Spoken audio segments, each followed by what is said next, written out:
কে যেন জিজ্ঞেস করলো আমাকে? হ্যাঁ, আমি নুন দিয়ে পান্তা খেয়েছি কিনা? আরে আমি জেলের ছেলে, আমার নিঃশ্বাসে প্রশ্বাসে নুন রয়েছে।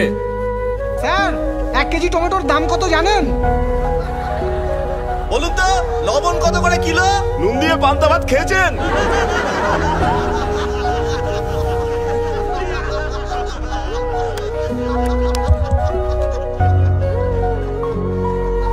আজ আপনাদের কথা শুনে খুব লজ্জাই করছে আমার। সত্যি কথা বলতে 1 কিলো টমেটোর দাম আমি জানি না। টমেটোর দাম জানে না, নেতা হতে এসেছেন? এই স্যারকে টমেটোটা চিনিয়ে দে না। স্যার, একবার এই টমেটোটা দেখে নিন। আরে এই এই এই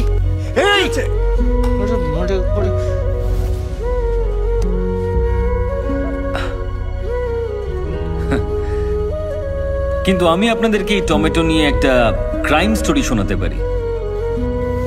বিশ্বের মাত্র 7টা দেশে টমেটো চাষ হলেও সব দেশেই টমেটো সস খাওয়া হয়। আমাদের দেশে চাষ করা টমেটোর ডিমান্ড সারা বিশ্ব জুড়ে রয়েছে। কিন্তু আরো একটা রহস্য আছে, যারা এখানে টমেটো চাষ করেন তারা খুব তাড়াতাড়ি মারা যান। কেন মারা যান? কারণ এখানে টমেটো যে পরিমাণে চাষ হয় আর তার যা দাম পাওয়া যায়, তার মধ্যে আকাশ পাতাল তফাৎ অন্যান্য দেশের তুলনায়। ধরুন এখানে এই টমেটো বিক্রি করে আর এই টমেটো বিক্রি করে একই দামে। প্রচুর চাহিদা থাকলেও আমি টমেটো কিনছি শুধু ওর কাছ থেকে, আর বাকি লোকজনদেরকে আমি বলছি যে ওর কাছ থেকে টমেটো কিনবেন না। আর টমেটো কতদিন ভালো থাকে? মাত্র 2 দিন। আমি কিন্তু জানি না কার টমেটো আগে নষ্ট হবে, কিন্তু দুজন বিক্রেতাই সবসময় ভয়ে থাকবে। তখন আমি সেই সস কোম্পানিকে সমস্ত টমেটো বিক্রি করে দেব প্রচুর পরিমাণ লাভ রেখে, যেটা আমি কম দামে কিনেছিলাম। আমি শুধু এর কাছ থেকেই কম দামে কিনে নিলাম, আর অন্য টমেটো বিক্রেতার সমস্ত টমেটো নষ্ট হয়ে গেল। পৃথিবীর সমস্ত দেশে লোকজন টমেটো সস দিয়ে খাবার আনন্দ করে খান, কিন্তু আমার দেশের টমেটো বিক্রেতা না খেতে পেয়ে মারা যান।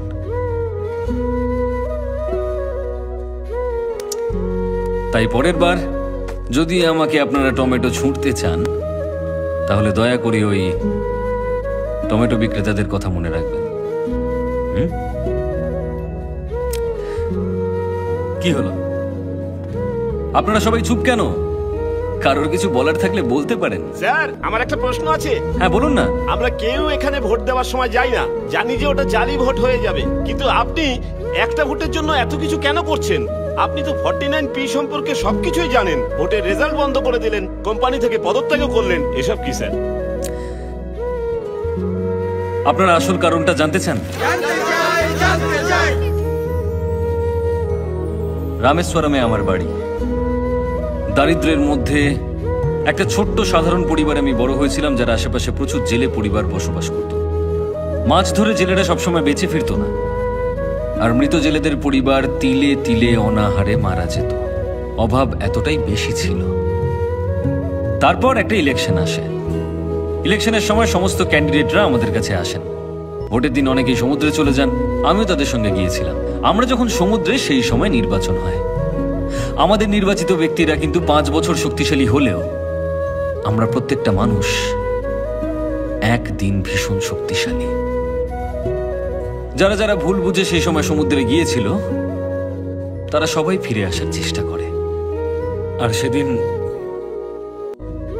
নির্বাচনকে কেন্দ্র করে আমাদের এলাকায় একটা দাঙ্গা তৈরি হয়। আর সেই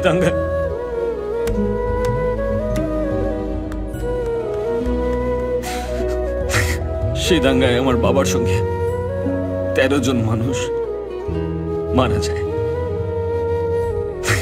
আর যারা মারা যায়নি তাদের সকলকে আহত করার চেষ্টা করা হয়েছিল, যাতে তারা উঠে দাঁড়াতে না পারে।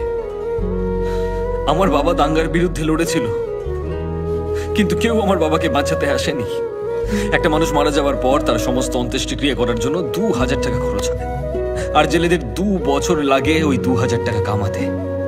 সুতরাং মৃতের শরীর নিয়ে এসো আর সেটাকে সমুদ্রে ছুঁড়ে ফেলে দাও। আমার বাবাকেও আমি মারা যাওয়ার পর সমুদ্রে ছুঁড়ে ফেলেছি। শুনেছি সমুদ্রে মৃতের অস্থি বিসর্জন করা হয়, কিন্তু আমি আমার বাবাকে করেছি। যে নির্বাচনে জিতেছিল সে কিন্তু কিচ্ছু করেনি। জেলেদেরকে বাঁচানোর জন্য আমার মা সংগঠন তৈরি করেন, জেলের বাচ্চাদেরকে পড়ানোর জন্য স্কুল তৈরি করেন, সবকিছু তৈরি করেন। অনেক বাচ্চাদেরকে শিক্ষিত করেছেন আমার মা, অনেককে। সেদিন দেশের সমস্ত নিউজ চ্যানেল থেকে ইন্টারভিউ নিতে এসেছিল আমার। আমি যে দেশেই থাকি না কেন, যেভাবেই থাকি না কেন, আমি ফিরে আসি নির্বাচনের দিন।